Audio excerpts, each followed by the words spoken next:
Ya, Assalamualaikum warahmatullahi wabarakatuh. Kita lanjutkan untuk mata kuliah perancangan bangunan gedung. Setelah kita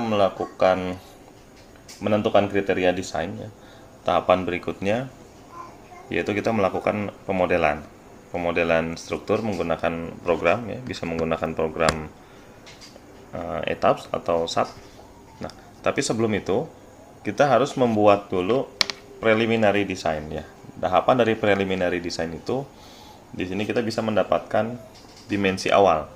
Dimensi awal dari model yang nanti akan kita buat. Bentuknya itu kan bentuk dan panjang bentang dari masing-masing balok kan sudah ditetapkan di awal. Pada saat tahap penentuan denah pembalokan. Nah, tapi dimensinya sendiri itu belum tahu untuk balok dan untuk kolom maupun plat itu kita belum tahu. Maka dalam tahap pemodelan ini yang pertama harus kita lakukan adalah melakukan perhitungan preliminary design. Apa saja yang kita hitung dari dimensi prelim itu, kita menentukan mutu materialnya, kemudian kita menentukan dimensi balok, dimensi kolom, dimensi plat. Nah, baik, yang pertama kita menentukan mutu material. Kalau kita mau menetapkan mutu material, ya, kita bisa mengacu pada SNI Beton, ya, 2847 tahun 2019. Di sini ditetapkan pada pasal 19.2.1.1 itu ada batasan nilai FC prime. Untuk struktur umum, nilai FC prime minimumnya 17 MPa, maksimumnya tidak ada. Ya, tidak ada batasan. Boleh kita menggunakan FC prime berapapun.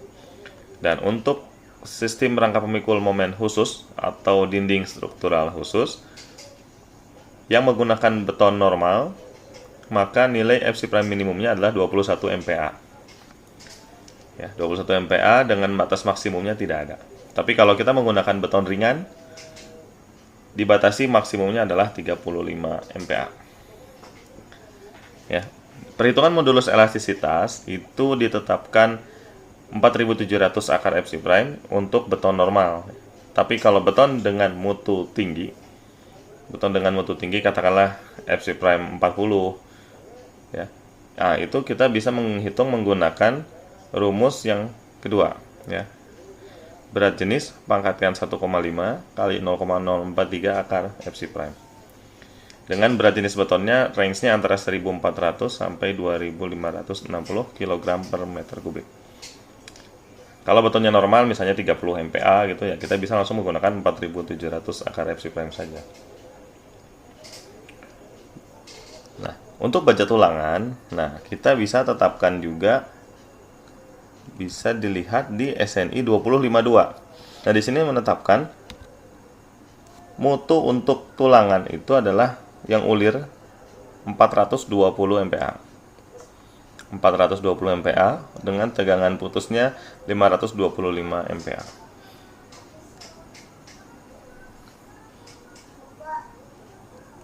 Modulus elastisitas bajanya ya 200.000 MPa. Nah, di sini kita cek SNI 2847 2019 pada pasal 20 juga menetapkan tulangan ulir non prategang yang digunakan untuk lentur dan yang kedua untuk geser itu semua harus menggunakan 420 MPa untuk sistem seismik khusus. Artinya kalau struktur tersebut didesain menggunakan sistem rangka pemikul momen khusus atau sistem dinding struktural khusus, ya, maka nilai maksimum tegangan leleh yang diizinkan untuk perhitungan desainnya adalah 420 MPa. Kenapa tidak menggunakan yang 550 MPa atau 700 MPa? Karena semakin tinggi mutu baja, perilakunya menjadi tidak ductile. Sementara sistem struktur SRPMK itu adalah sistem struktur yang diharapkan memiliki duktilitas tinggi. Bukan dari segi kekuatannya dia mampu menahan beban gempa yang besar, tapi struktur tersebut menjadi ductile dalam memikul beban gempa. Dia tidak memerlukan kekuatan yang besar, tapi ketahanan terhadap gempa besar gitu. Ya, makanya dengan mutu yang rendah itu duktilitasnya semakin tinggi dibandingkan dengan baja yang mutunya tinggi. kan kalau kita lihat diagram tegangan-regangan baja itu sebetulnya kalau secara normalnya gini, ini baja dengan mutu rendah, ini baja mutu yang lebih tinggi, ini baja menggunakan mutu yang tinggi. Nah, daktilitas itu kan dari dia putus sampai pertama dia leleh sampai dia putus. Ya. Nah, kapasitas ini harus semakin besar kalau mau digunakan sebagai struktur pemikul momen khusus. Jadi ambil yang tegangan lelehnya kecil. Di sini ditentukan tegangan lelehnya adalah 420 MPa. Ya, jangan karena harganya kemudian sama kita ambil tulangan dengan mutu tinggi gitu.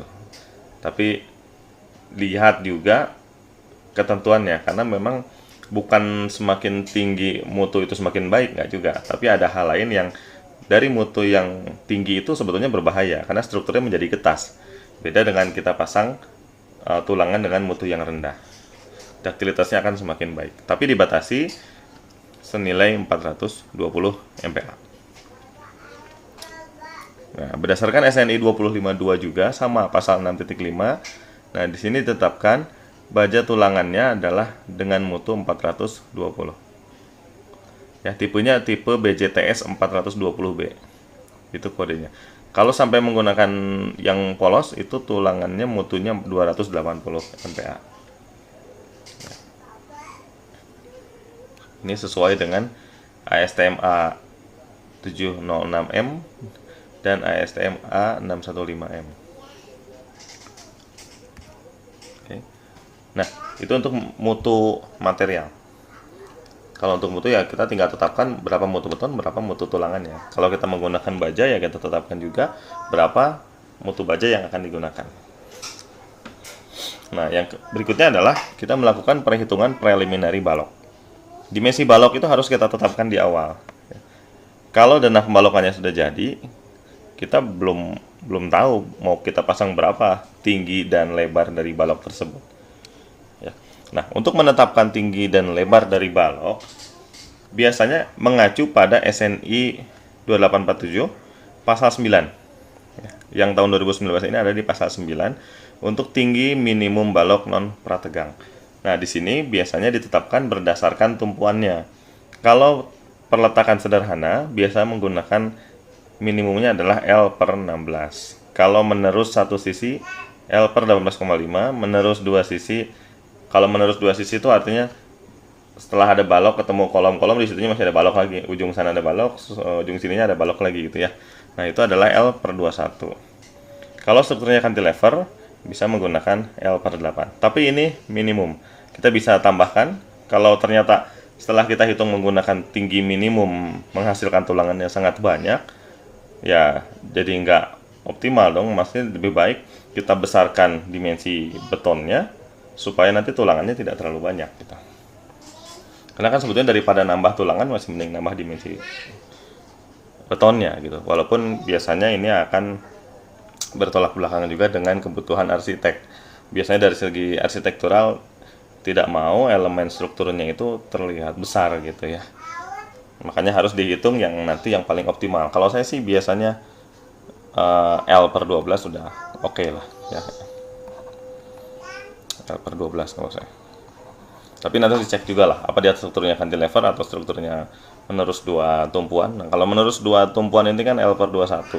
Tapi kan ini minimum ya. Biasanya tulangannya juga lumayan banyak sehingga saya langsung perbesar saja menggunakan L per 12 ya. Tulangannya akan optimum. Nah, untuk FY lebih dari 420 MPa, kalau kita tulangannya menggunakan FY lebih dari 420 MPa, persamaan yang ini tinggi minimum harus kita kalikan dengan 0,4 plus FY per 700. Nanti kita ada contoh perhitungannya ya. Nah, selain tinggi balok, kita juga harus menetapkan lebarnya. Biasanya lebarnya itu akan menggunakan minimum setengah dari tingginya. Jadi kalau tingginya ini L per 12, katakan 500 mili, lebarnya saya bisa ambil setengah dari 500 mili, 250 mili. Minimum juga bisa kita perbesar ya. Nah, kemudian kita tetapkan juga selimut beton. Selimut betonnya di sini digunakan sesuai dengan tabel 20 di SNI 2019.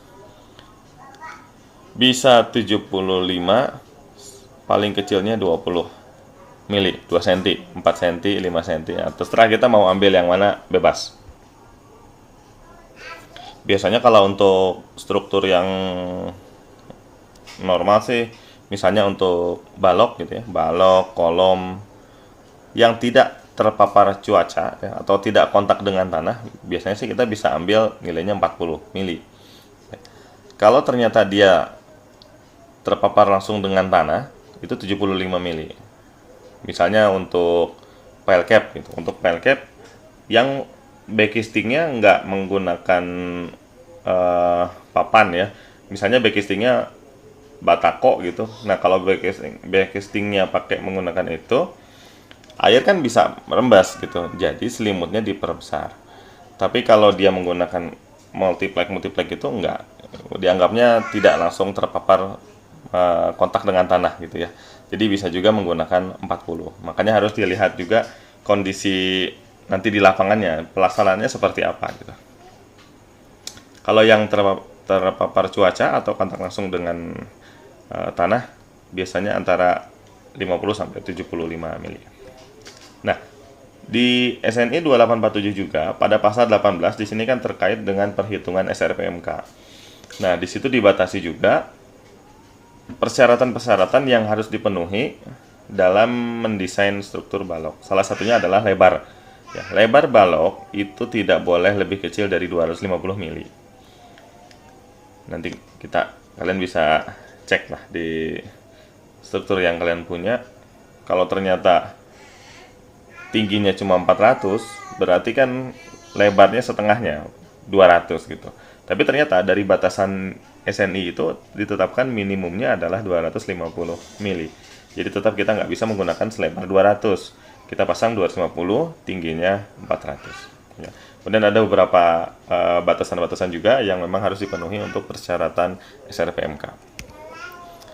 Nah, ini sebagai contoh, kalau saya punya balok dengan panjang 9 meter, ya, L-nya 9.000 meter, berapa tinggi minimum balok yang harus saya tetapkan? Nah, di sini karena strukturnya adalah perletakan sederhana, maka saya bisa menggunakan L/16 gitu misalnya ya. Berarti 9.000 dibagi 16. Kalau FY-nya di atas 420, maka kita harus kalikan dengan koefisien ini. Kalau ternyata nilainya 420, ini akan hasilnya jadi sama dengan 1. 420 dibagi 700 tambah 0,4 itu sama dengan 1. Makanya di atas 420 baru dikalikan. Kalau di bawah 420 kita nggak usah, langsung aja L/16. Tapi kan kita sesuai SNI kalau tulangannya harus 420 MPa maksimal. Jadi kayaknya persamaan ini juga tidak terlalu berlaku itu ya untuk struktur yang normal. Nah, di sini kita bisa tetapkan 562,5 mili. Tapi tinggi balok kalau bentangan 9 meter dengan tinggi 562 kan terlalu kecil. Makanya kita gunakan 800. Ya, kalau pendekatannya L/12 ya mungkin ya mirip. 9.000 dibagi 12. Ya mungkin kisaran 800 mili. Untuk lebarnya berapa? Kasih setengahnya. Setengah dari 800 ya 400. Kita bisa pasang 400 atau bisa kita perbesar jadi 450 mili. Ini untuk tipe B1. Kemudian nanti ada tipe B2. Bentangannya 7.200. Dihitung juga tetapkan berapa ya. Jadi nanti hasilnya berupa rekapan seperti ini. Bisa jadi yang membedakan tipenya itu tergantung dari panjang bentang. Dan kalau ya panjang bentangnya berdekatan gitu, kita bisa jadikan satu tipe. Yang satu 4.000, satu 4.500, satu 4.300 kan bisa jadi satu tipe. Yang satu 8.000 panjangnya, yang satu 9.000 bisa satu tipe gitu ya. Nah, di sini bisa kita kelompokkan berdasarkan panjang bentang. Jadi nanti akan ada tipe B1, B2, B3, B4 gitu ya. Ada balok anak 1 dan ada balok anak 2. Yang membedakan B1 dan B2 itu dimensi. Tapi kalau dimensinya sama, tulangannya beda, kita bisa namakan B1, ada juga B1A, ada B1B misalnya. Artinya tulangan B1 beda dengan B1A, tapi dimensinya masih sama. Sama-sama B1 450, tingginya 800. Itu ya, ini dan ini. Nanti kalian harus buat rekapannya, ya, rekapan dari preliminary balok. Baru nanti model ini kita masukkan ke program. Kita desain Cukup atau nggak dimensi yang kita tetapkan di prelim ini, ya. Nah, ini adalah terkait dengan preliminary balok. Berikutnya adalah preliminary dimensi kolom. Untuk menentukan dimensi kolom, dipilih satu kolom yang diperhitungkan akan menerima beban paling besar. Jadi nanti kita mencari luas perlu, ya. Mencari luas perlu prinsipnya ya pakai prinsip tegangan, ya. Tegangan sama dengan P per A gitu. Dimana yang kita cari nanti A-nya dibalik aja, P dibagi tegangan. Nah, tegangan dihitung dengan menggunakan rumus ini, P-nya ini adalah PU gitu ya. Nah, luas ini nanti yang hasilkan adalah luas yang required atau luas yang disyaratkan. Nah, bagaimana cara menghitung nilai PU-nya? PU-nya itu dihitung menggunakan beban maksimum yang dia terima. Misalnya ada kolom 3 lantai. Nah, kolomnya itu mau disamakan semua, berarti dia memikul 3 lantai. Dihitung tributary area. Contoh gini, kalau ada denah ya, kemudian ini kolomnya, sebentar. Nah, ini semua di pertemuan ini ada kolom ya. Ini ada kolom, ini denah ya. Ini kolom, ini kolom, ini kolom, ini juga kolom. Nah, kalau dilihat dari denah seperti ini, maka area yang paling banyak menerima beban adalah area yang tengah sini. Kita ambil tributary setengah kiri, setengah kanan, setengah atas, setengah bawah. Nah, berarti kolom yang ini dia memikul beban seluas ini. Ya.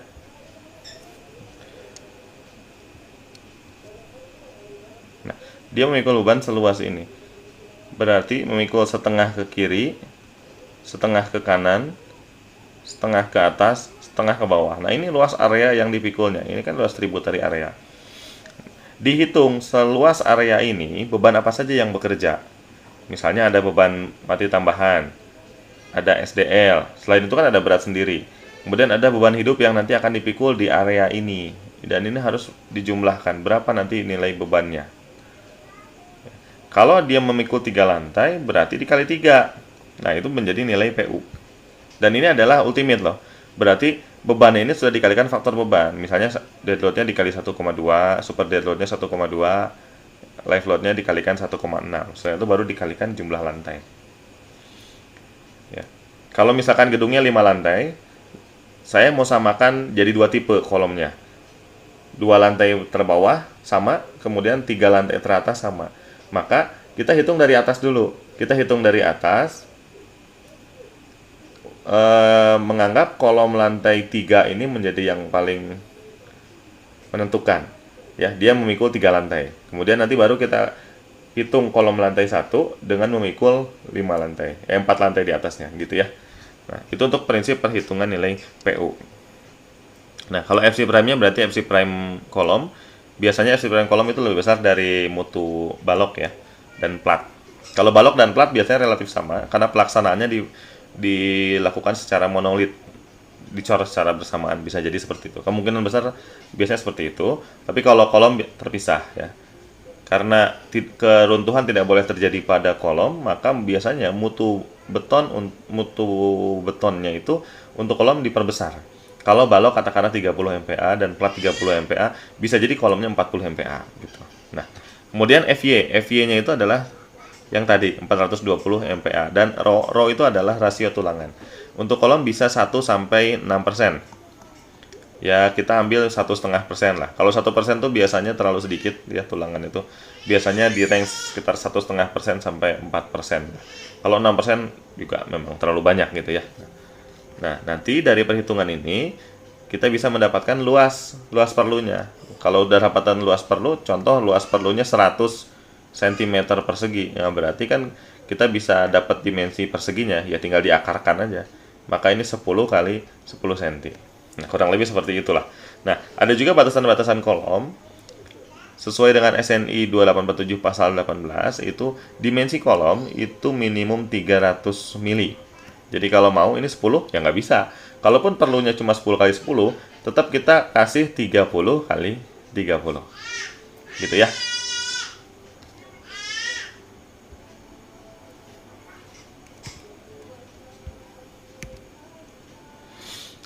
Nah, ini contoh.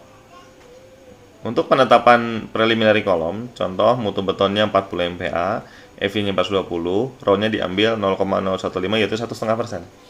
Ya. Nah, contoh saya mau memperhitungkan K1. Di K1 ini ada berat sendiri nilainya segini. Kemudian ada juga SDL beratnya segini. Dan LL beratnya segini. Ini dikalikan faktor beban. Ya, 1,2 dan 1,6. Maka dapat nilai PU-nya sekian kilogram. Masukkan aja di sini nilai PU. Nah, didapat luas grossnya 371.196 mm persegi. Kita bisa, karena ini luas minimum ya, jauhkan aja range-nya, ya nggak masalah. Kasih 800 kali 800 ya nggak masalah. Ya kita lihat kepantasannya juga lah. Sekarang gedungnya 3 lantai. Kalau luasnya cuma perlu sekian, berarti sekitar 60 kali 60 dimensinya gitu. Pantas nggak 60 kali 60? Saya ingin perbesar lah biar lebih aman. 80 kali 80 misalnya. Bisa aja kan? Seperti itu ya. Nah, yang jelas preliminary itu adalah batas minimum. Jangan sampai kita lebih kurang dari yang di hitungan preliminary. Kalau tadi ada mau kita buat juga tipe K2, ya berarti kita harus hitung ulang. Berarti nanti K1 itu bisa untuk yang di atasnya, K2 untuk yang di bawahnya. Ya, perhitungannya, perbedaannya ada di nilai PU. PU mana yang lebih besar menerima beban, ya tentu yang PU yang ada di lantai di bawahnya ya. Nah, nanti kalian direkap juga seperti halnya yang balok tadi ya, dibuat K1, K2, K3, tinggi kolom, nanti ada penampangnya, lebarnya berapa, tingginya berapa, selimputnya berapa, dibuat rekapan juga. Ya. Nah, kemudian yang keempat, kita harus menentukan preliminary plat. Ya, plat lantai itu kita bisa tetapkan platnya itu sebagai plat satu arah atau plat dua arah. Kalau plat satu arah, biasanya berarti gini, rasio panjang banding lebar ya, kan plat itu seperti ini ya. Nah, kalau ini panjang, ini lebar. Kalau rasio panjang banding lebarnya di atas atau sama dengan 2, itu biasanya kita tetapkan, atau di atas 2 lah. Saya lupa lagi pas nih, tapi kalau nggak salah seingat saya di atas 2 itu adalah plat satu arah. Misalnya panjangnya 10 meter, lebarnya cuma 1 meter, maka 10 dibagi 1 kan 10. Atau 10 lebarnya 2 meter, berarti 10 dibagi 2 kan 5. 5 di atas 2, berarti itu plat satu arah. Ya, kita bisa atur plat satu arah atau dua arahnya dari mana? Kita bisa tetapkan dari balok anak. Kalau contoh ini balok, ini kolom, ini kolomnya, ini balok induk. Ya, balok induk yang merangkai kolomnya. Maka balok anaknya, kalau saya tetapkan ini di sini, kita bandingkan antara panjang ini dengan lebar. Jadi panel platnya jadi setengah yang tadi kan, begitu kita kasih balok anak. Di sini kita kasih balok anak lagi, maka panel areanya jadi segini. Saya bisa kasih lagi balok anak di sini, bisa. Jadi panel platnya per sini, gitu. Nah, bisa jadi plat ini jadi satu arah, plat yang ini juga plat satu arah, ini plat dua arah, ini plat dua arah. Ya, jadi tergantung dari rasio panjang terhadap lebarnya. Kalau kita menetapkan plat satu arah itu sama dengan balok, ya, tinggal kita menentukan tinggi minimumnya saja, tebal minimumnya saja berdasarkan panjang bentang. Panjang bentang plat, kalau panjangnya tadi 10 meter ya kita tinggal masukkan aja 10 per tumbuhan sederhana, 10 per 20. Berarti nanti isinya 0,1 meter, 10 cm itu ya. Biasa, kalau panjangnya FY-nya di atas 420, kita kalikan dengan 0,4 tambah FY per 700. Nah, kalau kita menggunakan plat dua arah, maka ketebalannya harus kita hitung dengan cara yang agak panjang. Nah, bisa jadi platnya sendiri tanpa balok bisa, ya. Ada plat tanpa balok bisa. Bisa menggunakan draw panel, bisa juga tanpa draw panel, kalaupun tanpa balok. Kalau menggunakan draw panel itu pembesaran di titik kolom ya. Jadi kalau misalkan ini ada area, nah, area gitu, tiba-tiba di tengahnya ini ada kolom aja. Tapi nggak ada balok perangkai antara satu kolom dengan kolom lainnya. Tiba-tiba flat saja. Nah, supaya aman gaya gesernya karena besar di area tumpuan kolom itu, maka kita bisa kasih pembesaran di area sini. Dengan itu namanya draw panel. di area kolomnya kita kasih pembesaran, itu namanya drop panel. Jadi kayak topi gitu ya. Itu namanya drop panel. Kalau menggunakan drop panel, tebal minimum plat adalah 10 cm. Kalau tanpa drop panel, minimumnya adalah 125. Tapi kalau plat tersebut ada balok di sekelilingnya, nah kita harus hitung. Kalau ada balok, nah ini ya, balok di antara tumpuan pada semua sisinya. Nah, maka kita harus hitung alfanya dulu. Ya, saya rasa di kuliah beton udah dibahas ini ya. Jadi harus kita hitung dulu alfanya. Kalau ada plat, balok 1, balok 2, balok 3, balok 4 ya, ini plat, kolom. Berapa tebal plat di sini? Kita harus hitung alfa sini, alfa sini, alfa sini, alfa sini. Nanti dihitung berapa dapatnya. Nah, rumus untuk menghitung alfanya adalah E per I. EI balok beam dibagi EI dari plat slabnya. Dihitung. Modulus elastisitas kali momen inersia. Bagaimana cara menghitung momen inersianya? Ya dihitung dengan luasan efektif. Jadi nanti kalian harus hitung plat ini selebar, bukan selebar baloknya, tapi kalau baloknya interior, maka kita harus hitung balok tersebut selebar ini. Kalau baloknya di eksterior, maka kita cuma hitung baloknya selebar ini juga. Ada tambahan lebarnya gitu ya. Lebar efektif. Ditambah nanti dengan lebar balok. Nah, contoh, kalau rasio bentang panjang terhadap bentang pendeknya yang satu 3.600, yang satu 5.700, maka rasionya adalah 1,58. Kalau 1,58 berarti di bawah 2. Kalau di bawah 2, maka platnya adalah plat 2 arah. Tebal minimum plat 2 arahnya kita hitung kalau diasumsikan baja mutu tulangannya 420. Nah, kalau sekarang itu tulangan plat juga harus termasuk ulir, karena semua satu gedung itu harus ulir kecuali tulangan spiral. Boleh kita menggunakan tulangan polos.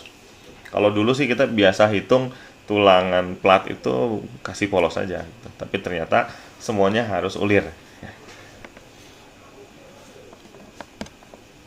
Nah, sini kita harus hitung menggunakan rumus H minimum.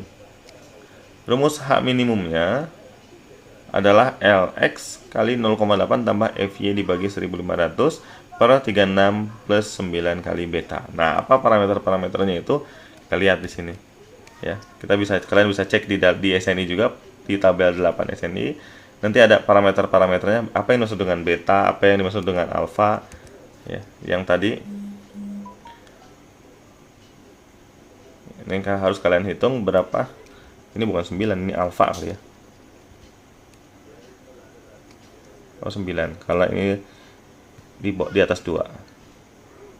Dihitung dulu alfanya. Kalau alfanya ternyata alfa rata-ratanya di atas 2, kita pakai rumus yang ini. Kalau alfa rata-ratanya di antara 0,2 sampai 2, kita menggunakan rumus yang atas.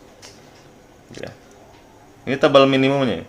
Tebal minimum kalau kondisi alfanya 0,2 sampai 2, tebal minimumnya 125. Kalau dulu sih biasanya kita pasang 12 cm, tapi ternyata SNI 2019 itu merubah tebal plat minimum menjadi 125. Berarti kita pasang ya mungkin 13 cm lah, jangan 12 cm gitu. Nah, kalau alfa rata-ratanya itu di atas 2, tebal minimumnya adalah 90 mili. Ya. Ini kalian hitung, kemudian nanti dapat H minimum menggunakan tebal 150. Oke.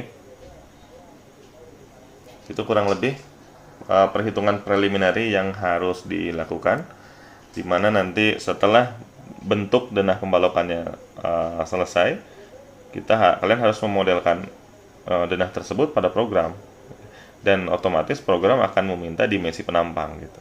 Kita nggak akan tahu dimensi penampangnya sebelum kita trial error. Nah, dalam memasuki tahapan trial error tersebut, kita harus bisa menetapkan dulu dimensi awal. Nah, menetapkan dimensi awal menggunakan perhitungan preliminary ini. Nggak masalah, hitungan preliminary ini ternyata nanti mau kita perbesar, ya itu nggak masalah. Tapi ini adalah tebal atau dimensi minimum yang harus diberikan terhadap elemen struktur yang kita bangun. Ya, mungkin itu saja terkait dengan preliminary design. Semoga bermanfaat, kalian bisa terapkan pada model yang kalian akan bangun. Terima kasih. Demikian untuk materi preliminary design. Assalamualaikum warahmatullahi wabarakatuh.